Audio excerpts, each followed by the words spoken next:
Parlamento Europeo e aprobaron as propostas que viñen da Comisión e aínda queda ahora... Hoxe pola mañá tiña lugar en Taboada unha charla informativa da Federación Rural Galega, FRUGA. Nela falouse, entre outros temas, da reforma da PAC. Onte mesmo fixéronse algunhas votacións en Bruxelas referentes a esta reforma. Tendo en conta que se vai dar moita axuda en base ao territorio, que se vai concretar menos no que é o tema das producións, no tema das cuotas, en fin, é dicir, os pagos únicos no sector do leite que son claves, non? É unha axuda que supón un importante porcentaxe de beneficios netos de calquera explotación, pois vai ser seriamente reducida como consecuencia da carencia de superficie agraria útil que teñen a día de hoxe as explotacións agrarias. A parte de todo iso, a política de infraestructuras agrarias que ten posta en marcha por parte da Consellería de Medio Rural pois desapareceu totalmente, porque tiña que ter un obxectivo claro que era ampliar a base territorial das explotacións galegas, non? Por varias razóns. Por un lado, de cara a esta futura PAC que está agora en marcha, non?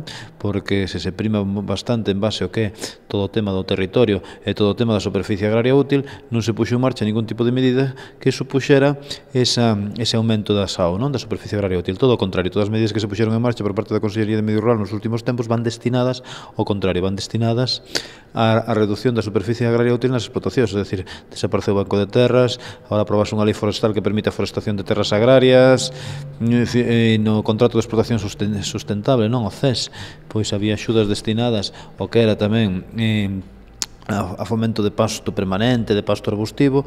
Neste momento tamén iso se cortou, se reduciu bastante todo ese tipo de axudas e evidentemente non hai unha motivación clara por parte dos gandeiros e das gandeiras, auspiciado polas propias institucións que permiten ese aumento da superficie agraria útil das explotacións.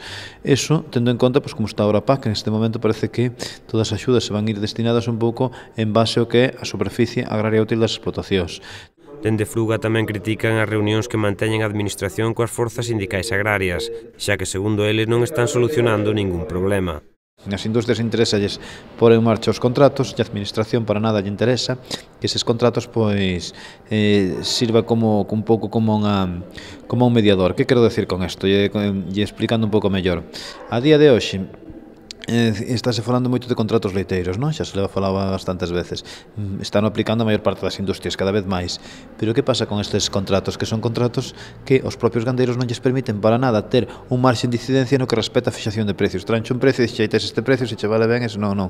Despois, o Ministerio de Agricultura e Medio Rural tamén fixou todo o proceso do sector lácteo en base un pouco a nova lei que está aprobando da calidade alimentaria, non?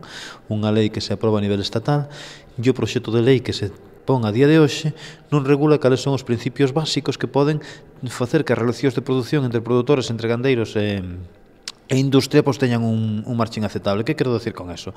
Que non nin regula o funcionamento de interprofesionais, nin regula para nada o que é outra cuestión, non? Nin fala tampouco para nada do que é unha fixación dun precio mínimo. É dicir, non se traballa un pouco nuns mecanismos de defensa para os propios gandeiros que lles permitan ter uns precios xustos a súa produción. Co cal realmente o papel de todas estas xuntas que están tendo na Administración, o resto de organizacións sindicales e a Administración, de momento non teñen ningún efecto. É dicir, nin hai ningún efecto tanto no que é a uns precios dignos polos que se leva loitado. Solo hai que ver os datos de desaparición de explotacións que se están a dar nos últimos tempos, que cada vez son máis. Parecía que nestes momentos dunha crise económica que non hai moito para onde ir, que só che queda, ao mellor, pois mira, o que ten unha casa de Labrega, só non lle queda máis remedio que traballar aí, non? Para ben ou para mal, de todas, un traballo totalmente digno. Estamos percibindo que por parte da Administración non se está dando ningún paso, siguen desaparecendo explotacións, siguen un pouco no mesmo camiño e ves un pouco nestes momentos unha crise terrible. Unha situación na que dende a Federación Rural Galega creen que hai que empezar a pedir responsabilidades polo caos que se está creando no sector e poñen a situación de alimentos lácteos como exemplo dunha mala xestión por parte da Xunta.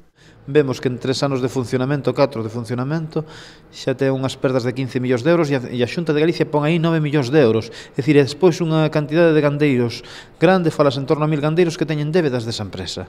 É dicir, de alimentos lácteos, non? A antiga planta de Pascual, xa todos sabemos o que pasou cando se puxo en marcha, un proxecto que naceu con mal pé un proxecto que de alguna forma sin tiña un nombre moi claro, que para min era crónica dunha morte anunciada desde o primeiro instante, e que a día de hoxe sí que está tendo unhas consecuencias moi drásticas en todo o que é o sector produtor. Non, e digo unhas consecuencias drásticas porque vemos como todos eses clientes, toda esa planta que podía facer unha transformación, eso están indo para outras industrias, están afortando outro leite, e evidentemente a situación de moitas explotacións afectadas polo tema de alimentos lácteos está complicando moito a súa viabilidade.